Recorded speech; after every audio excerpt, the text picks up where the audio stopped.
자, 그러면 이제 박시동 평론가님 어떤 내용 네. 준비해 오셨습니까? 뭐 일단은 새 정부가 출범을 했으니까 새 정부의 이제 가장 중요한 과제인 경제. 경제. 그게 지금 사실은 어디에 서 있고 어디로 갈 것인가, 네. 시장을 어떻게 바라보고 있는가 이런 얘기를 좀 크게 아이트라인을 한번 잡아보려고 오늘 가져왔는데요. 좋은데요. 일단은 한국 경제의 현 주소.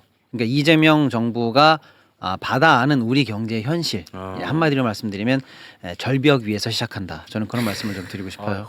예, 일단은 그럼 도대체 어느 정도냐? IMF보다도 보다 어렵다 이런 얘기를 많이 하는데 실제입니다. 한국은행이 지난주에 발표한 2025년도 우리나라의 경제 성장률 전망치 0.8로 나왔습니다. 0.8. 예, 1도 안 되죠. 근데 한국은행 스스로도 3개월 전에 불과 3개월 전에 1.5로 전망했었는데 반토막을 낸 거죠. 0.8. 그럼 0.8은 도대체 어느 정도인가 이제 늘 제가 말씀드립니다만 6.25 때, 그러니까 우리가 1보다 떨어진 적이 지금 5번밖에 없어요. 6.25 때는 보통 얘기를 안 합니다. 전쟁통이니까.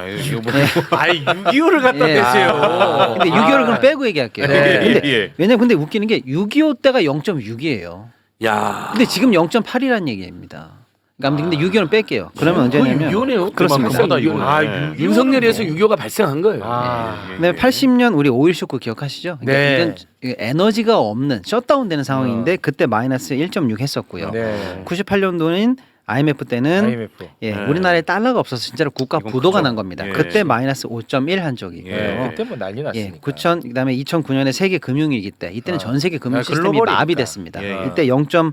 그때가 0.8이야? 그때가 0.8이에요. 아니 그게 그 전 세계적인 전 세계적인 현상이고 뭐 이슈인데 주요한 그 다국적 그 글로벌 회사 다 무너지고 각국의 금융 거래 안 되고 시장이 붕괴됐을 때 그 0.8이에요. 그때 그때가? 우리가 0.8인데 지금 0.8입니다. 그다음에 코로나 이건 진짜 인류가 코로나 겪은 전 적이 세계. 없었던 인류의 문제야. 인류의 문제 0.7 마이너스 0.7. 그러니까 우리나라가 1 밑으로 떨어진 거는 사실 저 때밖에 없어요. 그러니까 요렇게밖에. 재난, 환란, 팬데믹 이런 수준일 때만 우리가 1 밑으로 닿는데 지금 0.8을 0.8. 떠안고 그 위에서 이거는 출범한다. 이 윤석열이 침공했고 윤석열이 창궐했고 윤대믹이죠, 윤대믹. 윤대믹 똥까지 평론가들이 그렇게 보수적 경제 평론가들도 윤대믹. 설명이 안 된대요. 그것은 윤대믹 때문이라는 윤대믹이다 이거 윤대믹. 윤대믹.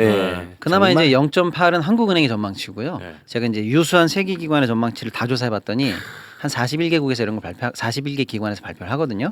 1점대 이하를 전망한 게 총 30개예요. 그러니까 4분의 3입니다. 그리고 21개 기관은 아예 0점대 확정. 그럼 최저치는 0.3까지 나와요. 그러니까 실제로 올해 역대급 상황에서 출발한다 이렇게 보시면 되겠습니다. 약간 세부적으로 그러면 왜 이런 일이 일어나는가를 좀 부문별로 조금만 설명드릴게요. 일단은 우리가 잘하고 있는 한국 경제를 늘 지탱해 왔던 수출 있죠. 수출이 현재 꺾인 상황이에요. 그러니까 옛날 얘기 윤석열이 집권했던 1년 차부터 얘기하면 이거 너무 길어서 그냥 다 지금 저희가 들어드리는 숫자는 다 그냥 지난달 수치예요. 여기서 출발하니까. 5월 수출 통계가 나왔는데요. 마이너스 1.3, 마이너스 1.3으로 출발하고요. 그러니까 수출이 마이너스 1.3이라는 게 무슨 말이에요? 전년 같은 기간에 비해서 오히려 마이너스 1.3에서 출발한다는 거예요. 수출이 늘지 않고 줄은 상태에서 이제 우리가 출발한다는 거예요. 수출이 마이너스로 전환된 상황이다 이렇게 보시면 될 것 같고요. 내용도 굉장히 위험한데 우리의 양대 시장이 미국과 중국입니다. 미국, 1대 2대 시장이죠. 여기서 각각 현재 8%씩 감소하고 시작합니다. 마이너스 8%씩 나왔어요. 각각? 둘 다. 예를 들어 미국이 좀 좋을 때는 중국이 좀 힘들거나 중국이 좀 맡길 때는 미국이 좀 좋거나 이런 식으로 그래도 좀 밸런스를 맞췄는데 지금 양 시장 다 8% 이상씩 감소한 상황으로 시작합니다. 그럼 왜 그런 거예요? 미중 미국은 갈등, 좀 중국 늘어야지. 갈등 양쪽으로 지금 현재 다 안 좋은 상황이니까요. 미국이 올인했는데? 그러니까요. 이제 이게 풀기 어려운 함수로 들어가는 거죠. 그래서 양대 시장에서 동반 폭락하고 있고 우리의 주요 품목들 있잖아요. 반도체 빼고 나머지가 전부 다 어렵습니다. 철강, 자동차도 미국에서 현재 마이너스 32%. 지난달 얘기입니다. 그러니까 철강, 석유화학, 자동차 같은 우리나라를 이끌어왔던 중후장대 산업에서 전부 다 현재 마이너스로 전환된 상황이다. 여기서 시작한다 이런 말씀드리고요. 그다음에 이제 수출이 그렇고요. 내수는 뭐 지표가 안 좋은 게 너무 많은데 뭐 최악이죠. 그냥 몇 개만 말씀드리면 이제 실제로 돈이 돌아야 되는 게 소매 판매잖아요. 네. 예, 소매 판매 관련해서도 현재 마이너스 0.2 이건 1분기 바로 지난 분기입니다. 네. 그리고 이건 연속적이에요. 2023년에 마이너스 1.4, 2024년에 마이너스 2. 등등등 해서 지금 3년 내리 안 좋아요. 내수는 완전히 얼어붙어 있고요. 이 얼어붙은 상황 속에서 자영업자분들의 대출이 어마어마하게 늘어가지고 네. 전체 대출이 전년 대비해서 40%가 늘었어요. 예? 아니 제가 다시 한번 정확하게 말씀드려요. 정확하게 하세요. 정확하게 말씀드려야죠. 지금 또 틀리면 또 우리 기분 안 좋은데. 정부가 바뀌었으니까 소송을 안 당하겠죠. 예. 아니 그렇게 믿지 마세요. 잘못한 건 소송 당해야 싸지. 큰일 납니다. 알겠습니다. 시동생 예. 큰일 나요. 큰일 납니다. 지금 뭐 우리나라 있고 남의 나라 있습니까? 항상 우리나라입니다. 정확하게 윤석열 정부 말씀드릴게요. 때도 우리나라. 지금도. 1분기 우리 자영업자들 개인 사업자들 대출 잔액이 719조예요. 근데 요게 작년 동기보다 15조가 늘었고 연체율이 1분기가 13조가 연체예요. 13조가. 그런데 이게 작년 동기에는 9조 정도 연체했어요. 그러니까 아, 9조에서 13조까지 늘었으니까 예. 약 41%가 연체가 늘었어요. 아이고. 그리고 이미 폐업을 해서 나 실업급여로 살아야 돼라고 실업급여 많죠. 신청하신 분들은요. 네. 그냥 대한민국 역사 이래 지금이 최대치입니다. 지금이 최대치야? 예. 와. 지금이 최대치예요. 아니 안 좋다 매번 그러니까 지금 얘기하는데 전체적인 경제 성장률 네. 최악이죠. 수출 꺾였죠. 내수 안 좋은 거 말씀드렸잖아요. 이제 남은 한 사이드가 정부잖아요. 정부 재정만 살짝 말씀드리면 지금 3년째 윤석열 정부가 말아먹은 게 세수 결손이거든요. 예. 세금이 덜 들어와요. 그래서 2023년에 마이너스 56조 정도 덜 들어왔고요. 24년에 마이너스 30조 정도 덜 들어왔는데요. 올해 그 수준보다 더 안 좋을 것으로 현재 전망이 되고 있습니다. 아. 그래서 세금이 덜 들어온 거 가지고 살림을 하니까 정부의 이제 관리 재정 수지라는 게 있는데 연간 100조 정도씩 지금 3년 내리 빵꾸를 내고 있다. 이렇게 보시면 됩니다. 그러니까 나라 곳간을 열고 금고를 지금 딱 문을 열고 바가지로 딱딱 긁어보면 동전 한 입 반 나오는 상황이다. 그래서 차라리 가져갈 게 없어서 금고를 들고 튄다. 이런 얘기가 지금 현재 회자될 정도니까 내수, 수출, 재정 최악의 상황이다. 여기서 이재명 정부는 시작한다. 이렇게 보셔야 이거 됩니다. 다 이재명 정부에게 예. 다 뒤집어 씌워가지고 이제 예. 평소에는 경제 기사 하나도 안 나왔었는데 이제 네. 경제 비판 기사 엄청나게 나올 시작이죠. 겁니다. 아무튼 이 최악의 상황이 시작하는데 제가 여기서 이제 다시 한번 정리해드리면 예. 아유. 그래도 시장은 희망에 베팅했다. 야. 시장은 희망에 베팅했다는 게 무슨 말이에요? 어제 이재명 정부가 시작을 했잖아요. 예. 일단은 코스피가 2,270으로 어제 취임하는 날 2.66%가 올랐거든요. 와. 역대 대통령 취임식 날의 코스피 상승률을 제가 비교해봤어요. 오.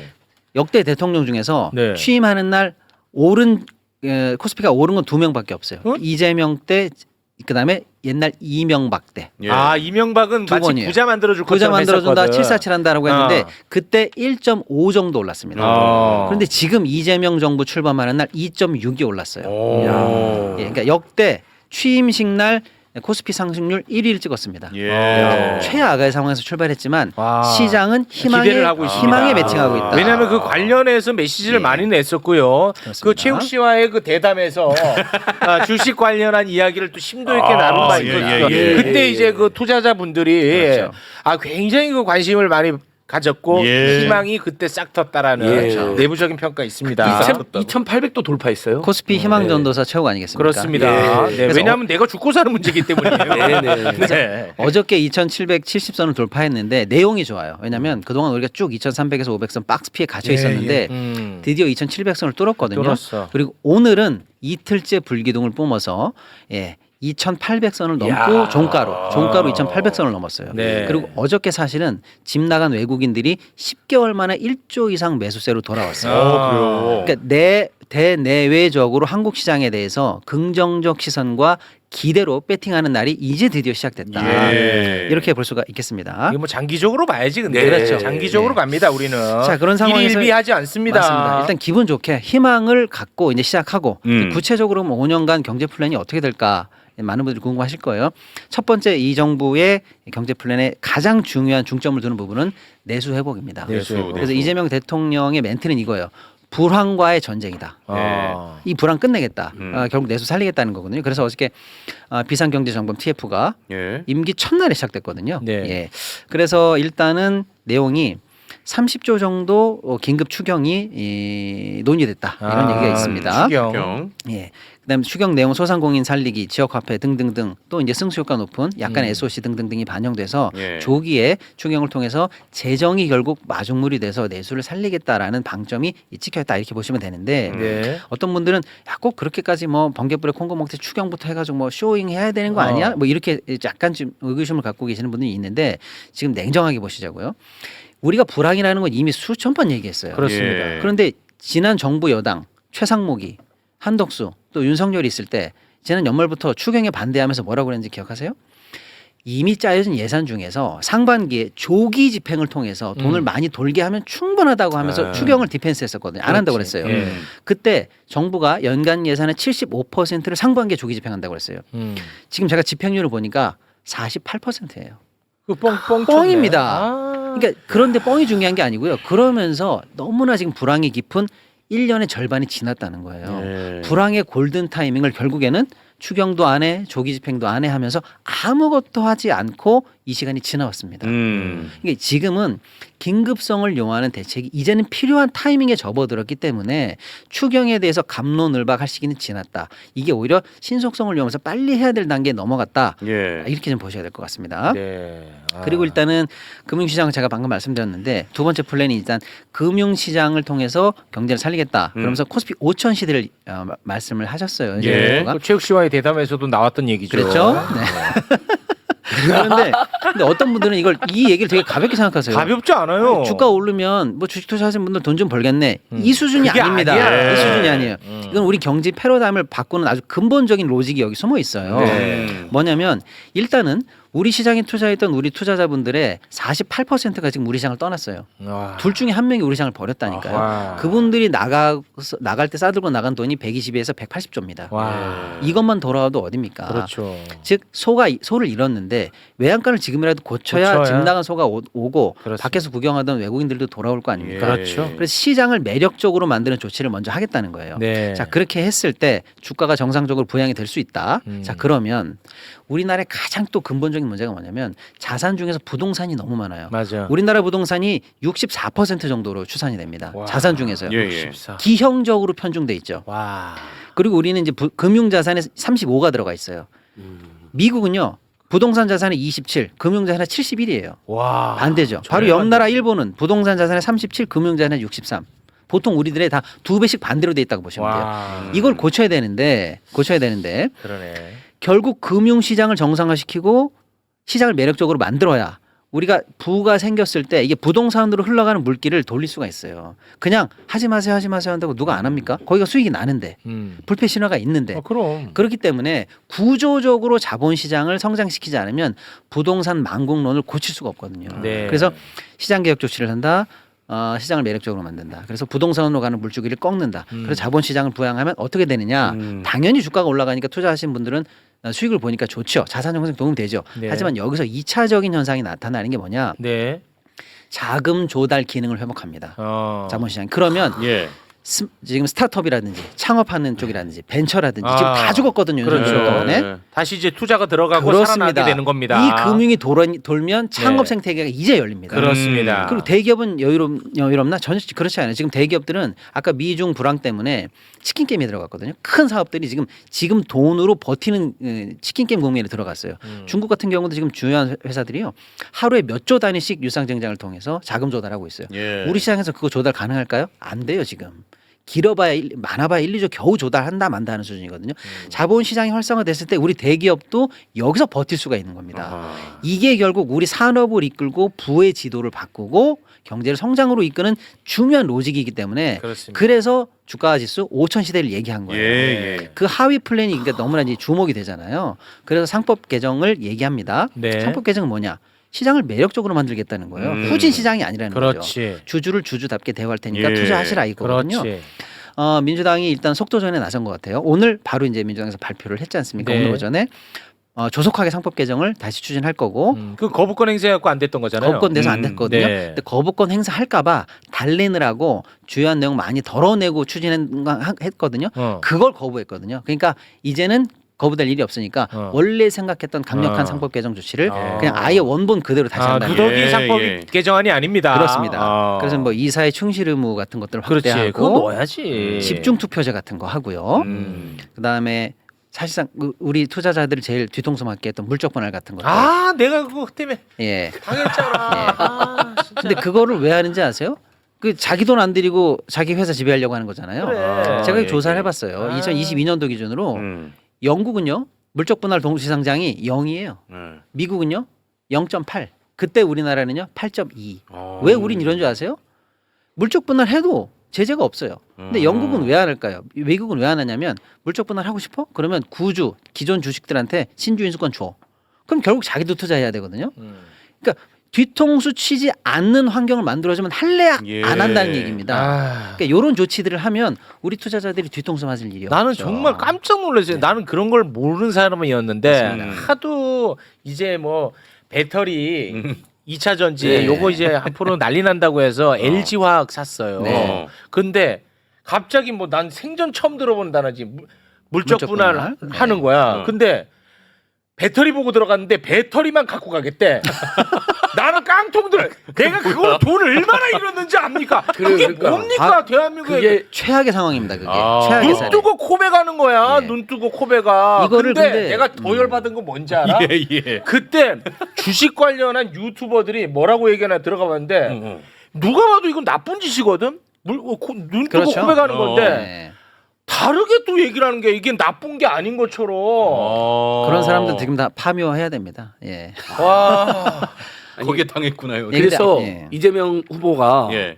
마지막 유세 때 정말 이례적으로 부당합병 물적 분할 반드시 근절시키겠다. 아. 그러니까 그 마지막 유세 때 사실 주시장 이야기가 쉽지가 쉽지 않잖아요. 않지. 예, 근데 예. 2천만 투자자들을 위해서 주가 조작하면 폐가 망신시키겠다. 네. 물적 분할 부당합병 용서하지 않겠다. 예. 그렇습니다. 그 이야기를 길게 했어요. 네. 굉장히 왜냐하면 인상적이었어요. 대한민국 경제의 근간을 예. 책임지는 맞습니다. 이야기입니다. 맞습니다.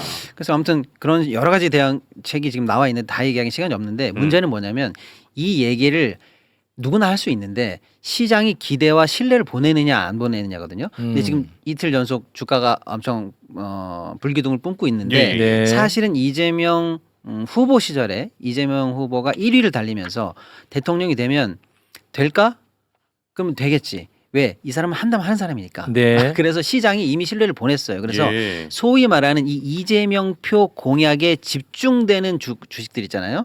그게 지금 어마어마하게 올랐습니다. 아, 그래요? 예를 들어서 이제 앞으로 주주들 뒤통수 치면서 경영권 확보하면 어려울 거 아닙니까? 그래서 지주사들이 굉장히 많이 올랐고요. 아. 또 주가가 상당히 이제 위로 올라갈 것 같으니까 증권주들이 현재 2배 이상 올랐습니다. 아. 또 이제 자사주라든지 저PBR주 관련한 주식들이 지금 계속 붐업되고 있어요. 아, 대답 나누기 전에 그 샀어야 돼. 나도 좋은 일만 시켰네. 네. 아우, 진짜. 자, 그다음에 사실은 이렇게 시장을 예쁘게 하고 뭐 내수를 진작하는 것은 어떻게 보면 예. 저변 같은 거잖아요. 정작 중요한 건 성장이거든요. 근데 왜 범진보 후보들은 그동안 늘 경제 얘기할 때 성장 먼저 얘기 안 했어요.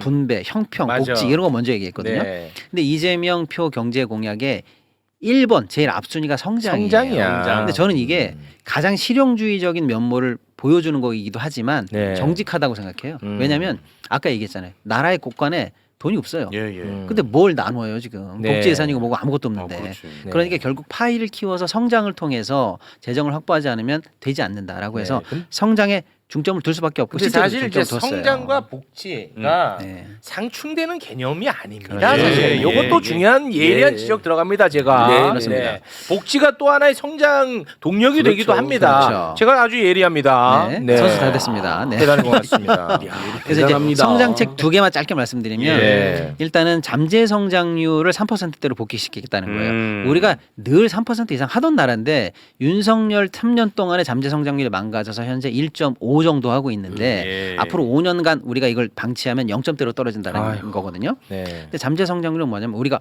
할 수 있는 최대치 이렇게 보시면 돼요. 포텐셜. 예. 포텐셜. 일단 그걸 키워야 그 범위 내에서 따라가거나 목표치를 터치할 거 아닙니까? 네. 그래서 잠재 성장률 3으로 올리겠다라는 게 이제 목표가 있고요.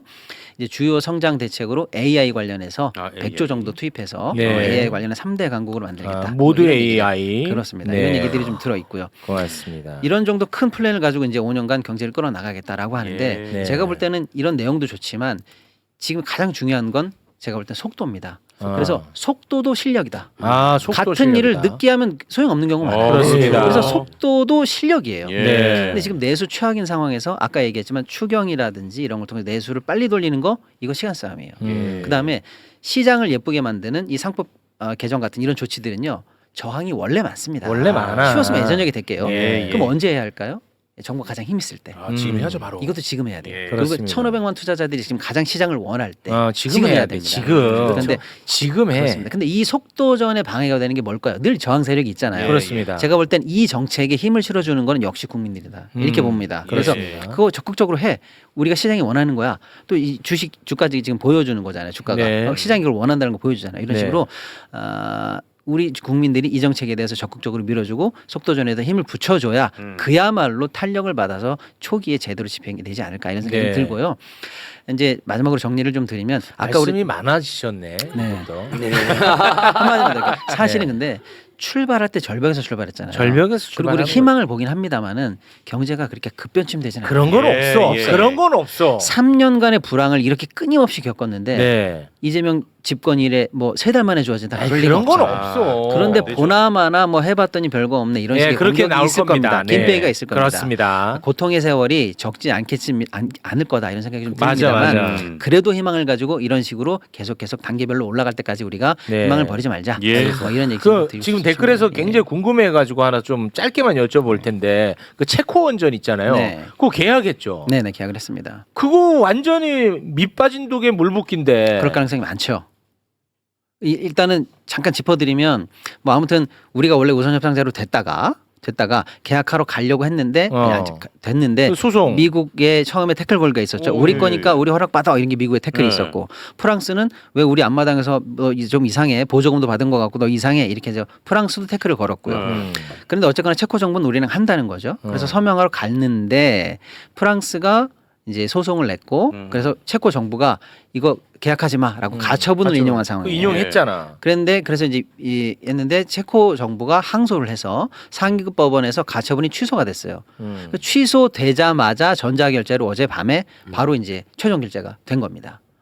자, 그런데 시장은 그래도 원전 수출에 첫 발을 뗐다라고 해서 좋아하시는 분들 긍정적으로 보시는 분명히 있겠죠. 근데 우리가 늘 얘기했지만 우리가 원전 수출 하지 말자는 게 아니잖아요. 그렇죠. 다만 그 안에 우리가 이게 마이너스 요소가 너무 많은 거 아닌가. 그렇습니다. 또는 이 한 건 때문에 포기한 원전 주권이라든지 네. 다른 기술적인 부분이 너무 큰 거 너무 아닌가. 많아. 이거 좀 짚고 나가야 되지 않을까. 네. 이런 걸 우리가 걱정했던 건데 입장을 한번 바꿔볼게요. 만약에 체코 입장이라면 이거 빨리 해야 될까요? 빨리 해야지. 빨리 해야 되죠. 네. 가장 반덤핑 수준으로 거부할 수 없는 덤핑 수준으로 누가 왔는데 예. 빨리 도장 찍어야 될 거 당연히 아닙니까? 찍어야죠. 정부도 바뀌었는데. 네. 저는 뭐 그런 배경이 좀 있다고 보고요. 어쨌거나 최종 사인이 됐으니 사실은 그 안에 있는 수많은 비밀 협약들이 있기 때문에 네. 지금 전부 다 공개되지 않겠습니다만은 큰일이네. 새 정부가 최대한 이 내용을 앞으로 좀 짚어보고 예. 그동안 불리한 협약이 혹시 있었다면 외교력을 최대한 발휘해서 좀 바꾸든지 해서 네. 혹여 있을 적자 수출이거나 예. 혹여 있을 우리의 주권 침해 사안이 좀 있다면 네. 이걸 최대한 수정해서 다음 원전 수출에서는 좀이라도 좀 개선됐으면 좋겠다는 생각이 좀 들어요. 근데 이제 그동안 나왔던 부분이 뭐냐면 원전 독립 기술을 우리가 포기한 거 아니냐 등등등 또는 유럽 시장을 포기한 거 아니냐 네. 등등등이 있는데 너무 많이 있었잖아요. 너무 많이 독소 있었어요. 조항이 예, 너무 많아. 너무 많았습니다. 예. 예, 큰일입니다. 이것 때문에 지금. 음. 아, 진짜 이거 한수원이 책임져라. 네. 이 뭡니까 이거 지금. 그렇구나.